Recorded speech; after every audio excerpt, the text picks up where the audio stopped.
everyone, this is Deborah. Welcome to my channel. If you're new, I talk about anything and everything. I am 67 years old and I was married for 40 years and I have two grown children. My daughter's almost 50 and my son's almost 48. I have two grandchildren who are in their mid-20s. And no, I did not have to get married, people. It was like Priscilla Presley. I think I got pregnant on my wedding night. Yeah. So today we're going to talk about dating over 60 if you are a woman and things to be aware of. Not any one of these things should deter you, but if you're getting a lot of these things lined up, yeah, you better run. Okay.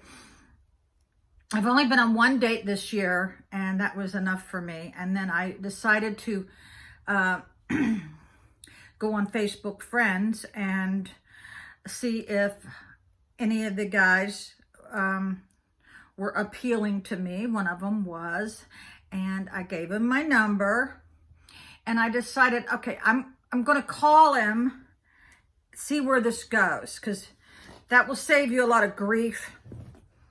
Because I think my very first date, the guy couldn't talk. That should have been a red flag. He couldn't talk. He didn't talk for 30 minutes. I go, oh my God, maybe he's simple-minded? I don't know. Okay. Yeah, that was my red flag. I should have ran. Okay. So I had him on the phone. He said he was watching a football game. Okay, fine. But when he's waited 2 months to hear from me, he shouldn't have said that, right? You know, you can always record the football game, but you know, if I've waited 2 months to call you and you say you're watching football, and I said, I thought that was a little weird. Okay. I said, well, okay. So he said his mother was 92 years old. Okay. I respect anybody who takes care of the elderly. He was taking care of his mother, and that is to be commended, believe me. So, I said, is your mother living in your house? He goes, no, I'm living in her house. He said he'd been divorced. And then he goes, he couldn't afford his trailer. Okay. Another red flag, people. Another red flag. Okay. So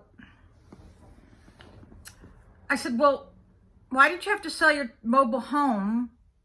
Then, you know, you could get money for it. Well, he finally did. But I realized, you know, I'm not downing anybody who lives in a mobile home because I first started out in this world. I actually bought a mobile home in Friendly Village of Dulles when I was 17. I hadn't turned 18 yet. I got married 2 days after I turned 18, but I had already been a homeowner at 17. My fiance and I got approved because we both are working 2 jobs and going to high school. I had my own car, but let me tell you what, that is a huge red flag if a guy doesn't have his own house. I almost got involved with another guy who was living with his son.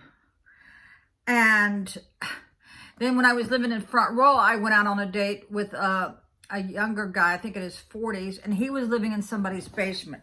These are red flags. I'm going to tell you why. It means that they're not good at money, their credit FICO is bad, or they're got addiction problems.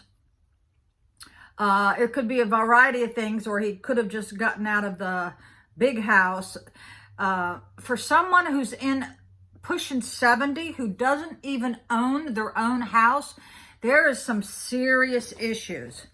And I was cooped up in a condo for 5 years with about 1,100 square foot, and it drove me crazy. I'm used to living in huge houses. When I was a little girl and we didn't even have electricity or running water, we lived in a farmhouse in Winchester that was at least 2,000 square foot. you know, and I want a yard. After living in a condo, oh my God, I want a yard. I have a yard now Do you think I'm going to give up my house, my freedom, my yard for a guy who's living in his mother's home, waiting for her to die probably? I don't know. But, yeah, and just because you're watching somebody who's elderly does not mean you're going to inherit anything. Who knows? You could leave it to the ASPCA or the, I don't know. But whatever.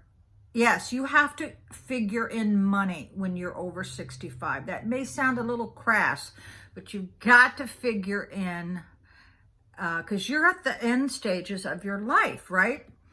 The last two guys I was involved with, they couldn't buy me anything. They couldn't buy me a 64-cent washcloth.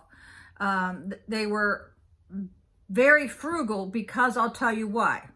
They had blowed millions. I asked the last guy I was with how much he had spent on drugs. He said over $1 million. You see what I'm saying?